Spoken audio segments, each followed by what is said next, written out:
یہ مانی ہوئی بات ہے کہ شروع میں بچے کی آنکھیں جن صورتوں کو بار بار دیکھتی رہتی ہیں تو ذہن کے سادہ و صاف ورق پر وہ نقش اسی طرح ثبت ہو جاتے ہیں۔ یہی حال املا کا ہے۔ ابتدائی تعلیم کے زمانے میں جب املا کی خاص طور پر مشق کرائی جاتی ہے اور بہت سے لفظوں کے ہجے بھی کرائے جاتے ہیں تو اکثر لفظوں کی تصویر ذہن کے پردے پر اتر آتی ہے۔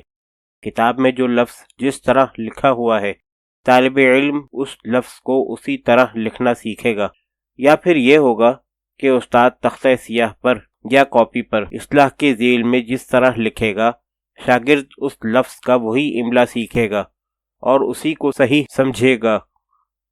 اس کا سیدھا سا مطلب یہ ہوا کہ نصابی کتابوں میں ہر لفظ کا املا بالکل صحیح چھپا ہوا ہونا چاہیے۔ اسی کے ساتھ یہ بھی ضروری ہے کہ ان کتابوں کو پڑھانے والا بھی الفاظ کو اسی طرح لکھتا ہو۔ اس مکمل یکسانی کے بغیر املا کی صحت کا فائدہ حاصل نہیں ہو سکے گا۔ فرض کر لیجئے کہ کتاب میں گاؤں چھپا ہوا ہے اور استاد اپنے قلم سے گانو لکھتا ہے تو وہ طالب علم کیا کرے گا؟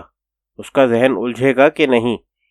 اس لیے یہ بہت ضروری ہے کہ لکھنے والے کو ہر لفظ کا صحیح املا معلوم ہو۔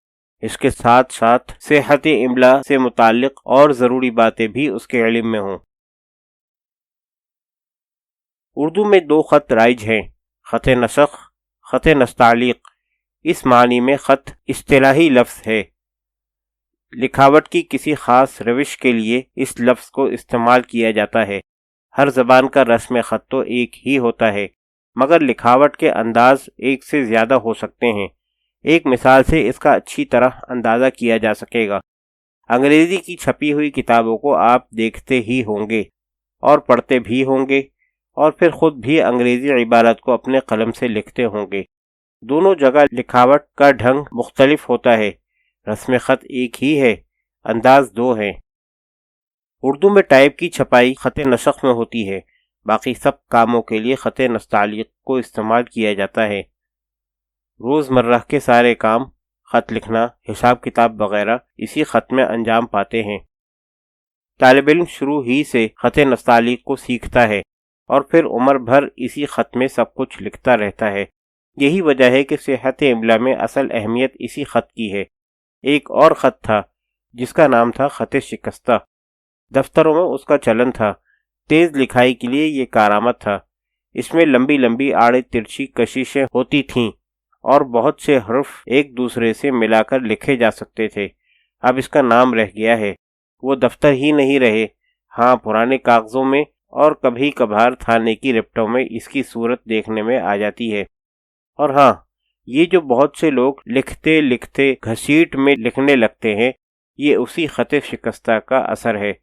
وہ خط تو چلن میں نہیں رہا، اس کے بعد اثرات عام لکھائی میں باقی رہ گئے ہیں۔ خط نسخ اور خط نستعلیق میں حرفوں کے جوڑ ذرا الگ الگ ڈھنگ سے لگتے ہیں۔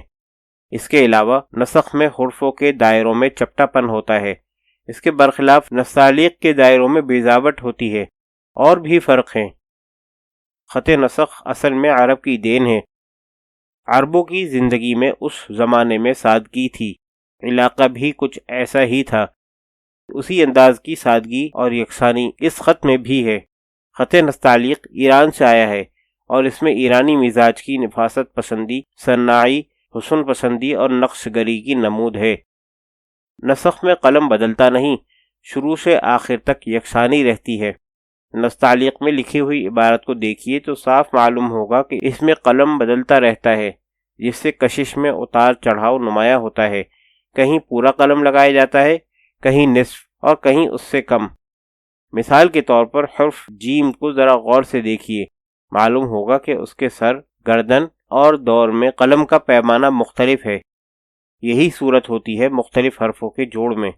عام آدمی کا قلم تو بے تکلفی کے ساتھ چلتا ہے، اس لیے ان امور کا صحیح طور پر اندازہ نہیں ہوتا، مگر جب خوش نویس کچھ لکھتا ہے تو سارے محاسن پورے طور پر نمایاں ہو جاتے ہیں۔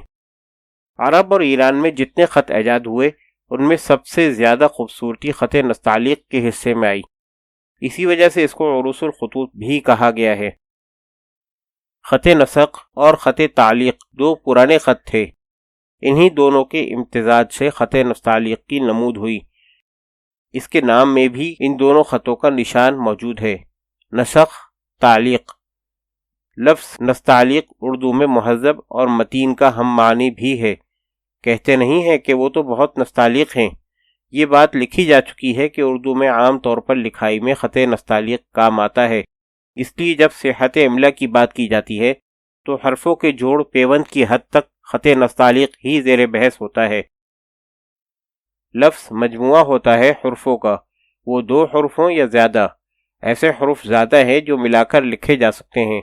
حرفوں کو ایک دوسرے سے ملا کر لکھنے کے لیے ضروری ہے کہ ان کو چھوٹے چھوٹے ٹکڑوں کی صورت میں لایا جائے۔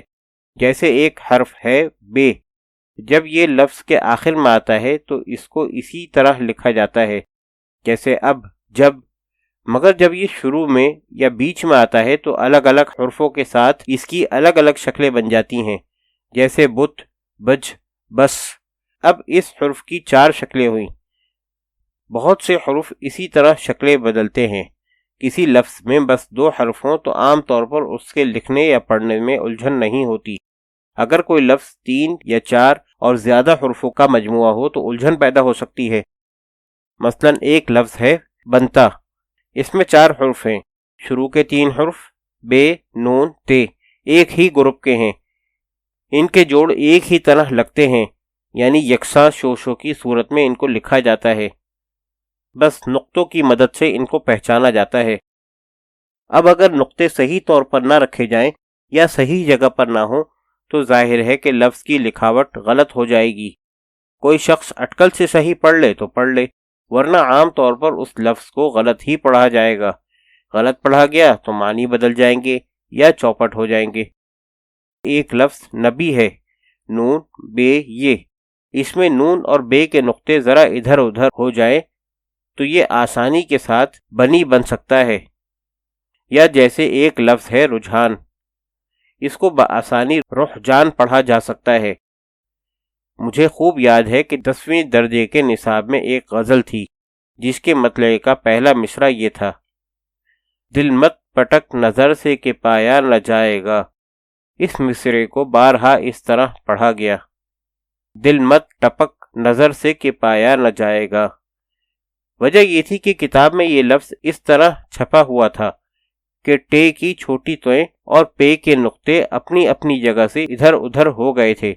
مطلب یہ نکلا کہ ہر لفظ کے نقطے بالکل ٹھیک جگہ پر ہونا چاہیے۔ اس کی اہمیت یوں بھی بڑھ جاتی ہے کہ کئی حروف ایسے ہیں جن کو صرف نقطوں کی مدد سے پہچانا جاتا ہے۔ انگریزی، ہندی وغیرہ کے ایسے لفظ جن سے عام طور پر لوگ واقف نہیں ہوتے، ایسے لفظوں کو پڑھنے میں کبھی محض اس لیے مشکل پیش آتی ہے کہ نقطے صحیح جگہ پر نہیں ہوتے۔ اس سلسلے میں لوگوں کے اور جگہوں کے نام خاص طور پر قابل ذکر ہیں۔